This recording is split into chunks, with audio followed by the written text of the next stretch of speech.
A third reason for knowing and mastering the Psalms is it'll teach you how to pray to God.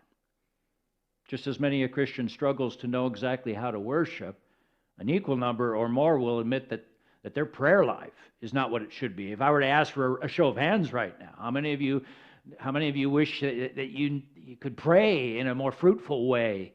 Well, tell you what, you feed on the Psalms. You learn these words, you memorize these words and incorporate many of these sentences in your praying. And you'll find that your prayers will be less of a struggle.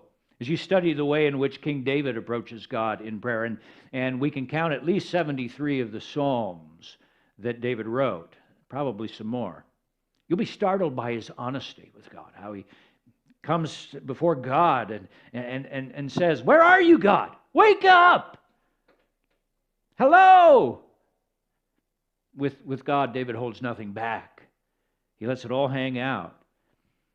And I'm encouraged by that because, my friends, there's not a question that we could ask God in times of doubt or struggle or fear that has not already been asked of God in the Psalms. And there are times when you just don't even know how to pray. Times when you're praying with something that's just a long way off. It's not going to come overnight, and after a while you just run out of the words of what to ask for.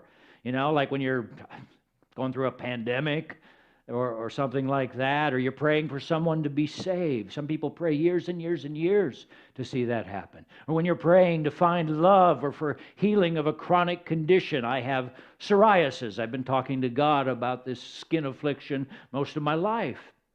And it's like you just say the same words over and over again, and actually, eventually the well runs dry. Well, here's where praying through entire Psalms can help.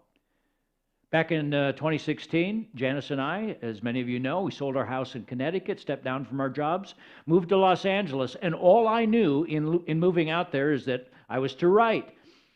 Beyond that, we were to trust God to reinvent our lives and to wait on Him to open new doors for ministry. Well, as you know, dear Bridgeway, God opened those doors.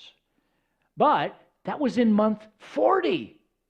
He didn't reveal that to us in month 5 or month 10 or month 20 or 30 that we were going to move to Maryland. If God had shown me a picture back then of Janice and I kayaking on the beautiful St. Mary's River and said, "This will be you one day," I would have been, "What?"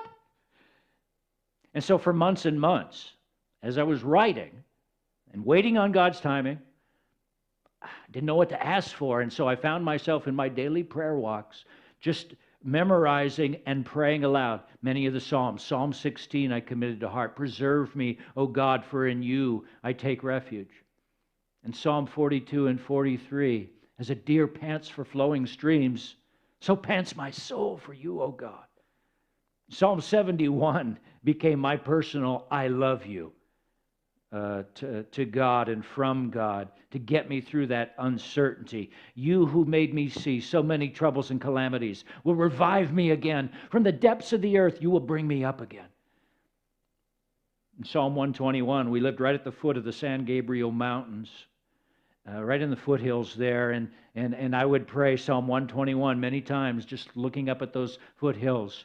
"I lift up my eyes to the hills. From where does my help come? My help comes from the Lord,